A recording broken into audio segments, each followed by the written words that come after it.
Uralaka Bagan Saj juga North East United FC Ajaraie pada berderu negeri Morocco. Ulai yo bantap hat-trick haka Jinaka ke minin kaski pyrshah ke Shalong na jong. Kabadai ke Jinaka juga quarter final haka Jinaka juga Duran Cup jong senam Ajaraie Rio. Ke Shalong na jong kalala bantamnya ke North East United FC haka Jinaka juga kelas step. Aduh argol lakawai la I pakai idon jikermen ban Korea ke 6 job haka ni ke Jinaka. Hause ke North East United FC kalala banpai aduh South League goal haka Jinaka juga kelamian. Abangi pas haka Jinaka juga kelas step dengan North East United FC kalala ban tap ya ke goal ke penikong haka menit ke bakadwe lingbau Ajaraie.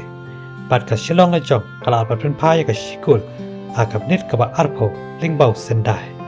Pada ka menit ke ba Leipzig urala ka Shalong na jong ujota kalala ban tap ya ke goal ke ba ar na kamta ke Shalong na jong.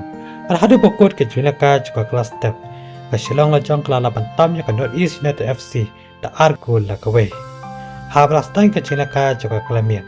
Di hang ni baka North East United FC kalala bantam du South League goal haka Jinaka juga kelamian.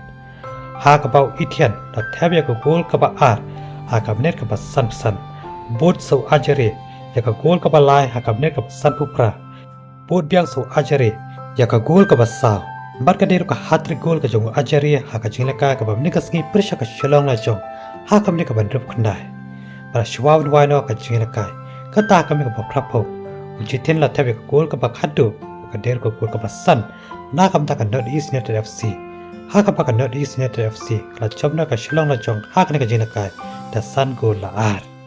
Kom tau Ajaraie lingba ki light league goal haka Jinaka ka ba menit ka sngi la kalalong kom tau top scorer haka Jinga the bond league goal haka Jinaka juga Duran Cup mentau senam haka bolu ya bantap kendai league goal baru lala bantam lau Yoralaka juga Sporting Club Delhi urodi genho leo thap nyau league goal ka Jinaka ka popol juga North East United FC kalong pyrshah ka Mohun Bagan ka banselaka haka arpau tarik kata la shisngi apo GN Complex pulu haka por nyau baje janmien ka Jinaka juga Shalong Premier League kalong menta ka sngi haka ba ka Jinaka ka banikong kalong apne ka Meghalaya Police pyrshah ka laksning haka por sawaje janmien kat ba ka Jinaka la sha ka sngi kalong apne ka nangki wirat pyrshah ka nongse haka por sawaje janmien ka Jinaka haka arpoi tarik kalong apne ka maulai pyrshah ka Shalong na jong haka por riwaje janmien.